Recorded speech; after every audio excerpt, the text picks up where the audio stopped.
I watched Edna Powell die last night. I sat at her bedside and held her thin hand as her breathing slowed. I watched as her eyes became fixed and glazed, and her skin became pale and waxy. I leaned forward and put my ear to her lips as the remnants of her final breath whispered. The death rattle signified the end. I let go of her cool hand and put my stethoscope against her chest to listen for a heartbeat that I knew wasn't there. A life had been lived. I stood up and took one last view of the scene before me. Taking a deep breath to ground myself, I stepped out from behind the privacy curtain and dimmed the light as I made my way to the duty station across the passage. Dr. Bobbitt answered after 4 rings. "Yes," he said sleepily. "Sorry to wake you, Dr. Bobbitt. It's Sister Turner from Ward 3B. I'm afraid Mrs. Powell has just passed away." "Edna Powell? Really?" he asked, sounding surprised. "I really thought she would hang on for a few more days." "So did I said. I noticed she was struggling when I checked on her half an hour or so ago, so I increased her oxygen flow and sat with her." "Bless you, Christine. She was fortunate to have you with her. They certainly don't make nurses like you anymore." I smiled at his compliment. "Shall I notify the family?" "Please. And could you drop the death certificate? I'll send it in the morning during rounds." "Will do, Doctor." I disconnected the call and fetched Mrs. Powell's file from the pigeonhole marked Bed 12, just as Avril returned from the tea lounge. "What's up?" she asked. I told her about Mrs. Powell's demise. How sad. Such a sweet old lady. I really thought she would have been with us a few more days. She passed me a notice of death form from the top drawer. It wasn't unusual for people to die on our shift. Ward 3B was where they sent patients who had exceeded all their options. Many of these were do not resuscitate patients for each of us to take care of and make comfortable in their final days. Edna Powell had been one such patient, end-stage bowel cancer. I picked up the handheld and dialed the next of kin listed on Edna Powell's file. Her daughter sobbed quietly as I reassured her that her mother had not been alone and had passed away peacefully. "Thank you, Sister Christine. You have no idea how comforting it is for me to hear that you were with her in her final moments." She opted to not come to the hospital, preferring to remember her mother as she'd been in life. "I understand. Many families make that choice," I said gently. I explained that somebody would be in contact with her in the morning with a list of funeral homes and details for collection of the death certificate. I reiterated how sorry I was for her loss. "You really are incredible, you know," Avril said as I hung up. "What do you mean?" I said, picking up the form. "Just the way you are with people. I don't think I'll ever get used to telling people their family member just died. You just do it so calm and flawlessly." 20 years on the job, I sighed, and wrote 11:23 next to time of death. Avril notified the mortuary as I quickly completed the rest of the details on the form. When I was done, she went to check on the other patients in the ward, while I returned to Edna Powell's room to prepare her body for the afterlife. Her oxygen mask lay where I had placed it on her pillow, so as to keep her final breaths unfettered. I disconnected the oxygen and her drip bag, and removed her venous port from her hand. My hands looked almost red against her translucent blue skin, which was colder than it had been earlier. Dropping the mask, port, drip bag, and tubing into the red incineration bin, I listened to the familiar jingling of the equipment falling onto the used medicine vials. I opened an antiseptic swab and began wiping her face and neck. I didn't wear gloves. I preferred it that way.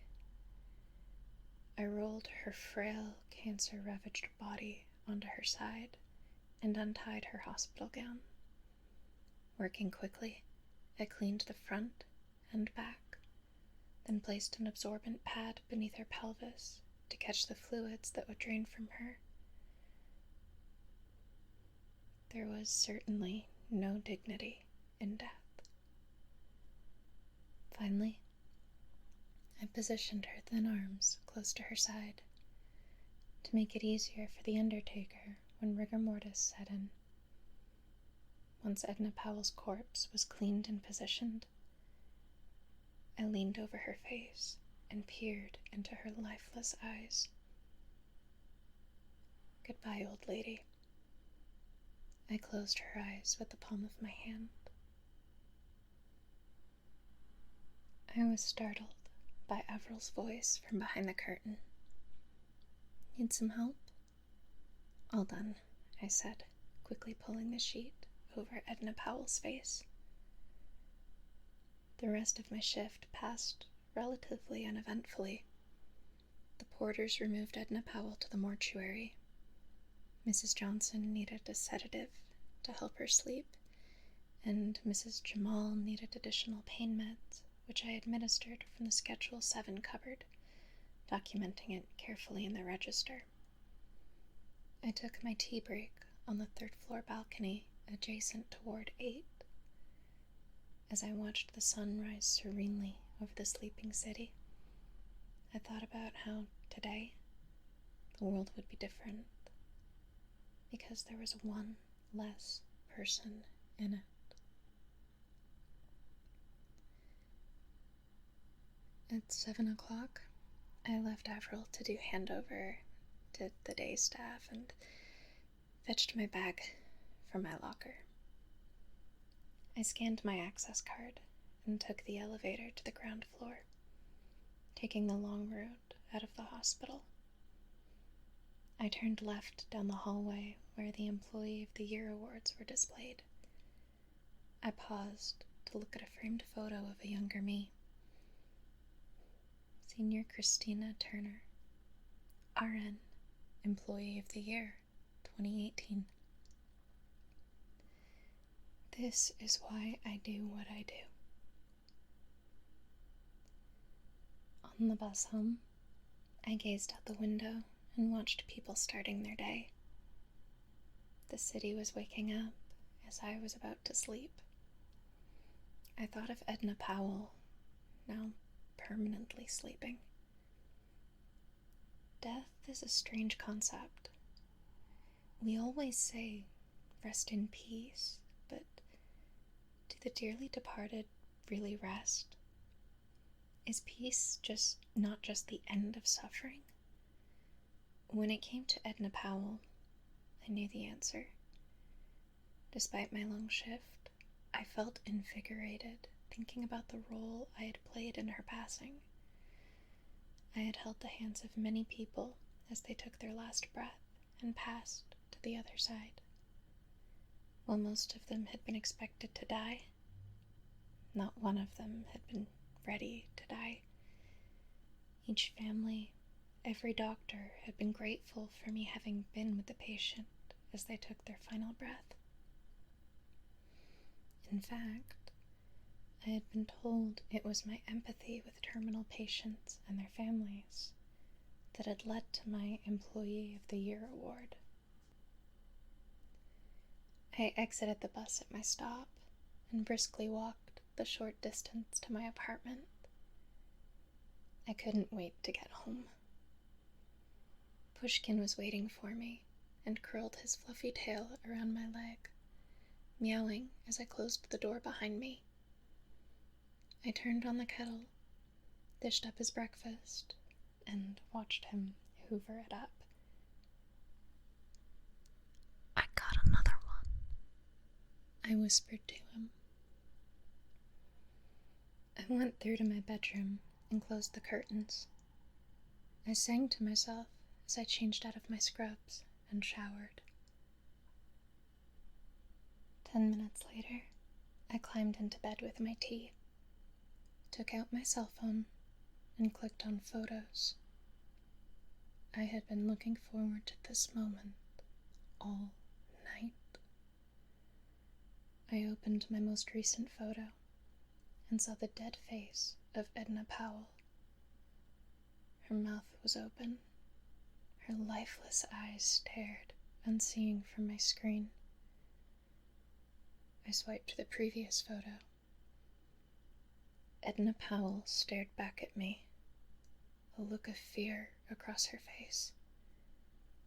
This was taken right after I had injected a massive dose of beta blockers into her port, along with enough insulin to fell a horse. I had needed her to die quickly before Avril returned from her tea break, but not before I told her that she was about to die and photographed her horrified response. I had even turned the lights up and removed her oxygen mask to get a better look of my photo subject's expression. "No," she had gasped weakly, a fatal chemical cocktail already taking effect. I switched back to the dead Edna photo and enlarged it with my forefinger and thumb. I made it so large that the entire screen was filled with her dead eyes. "Gotcha," I whispered. I chuckled to myself as I toggled back and forth between dead Edna and live Edna. After a few minutes, I moved both pictures into the folder where I had stored the pictures of the others who had come before Edna Powell. I had built up quite a collection.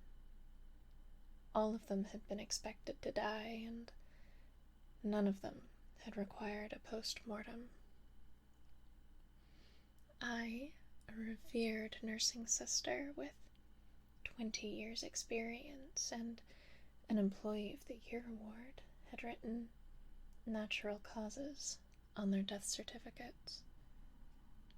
I had laid out their bodies and had sent the evidence for incineration. I put my phone on charge, turned out the light, and rolled over. I killed Edna Powell last night.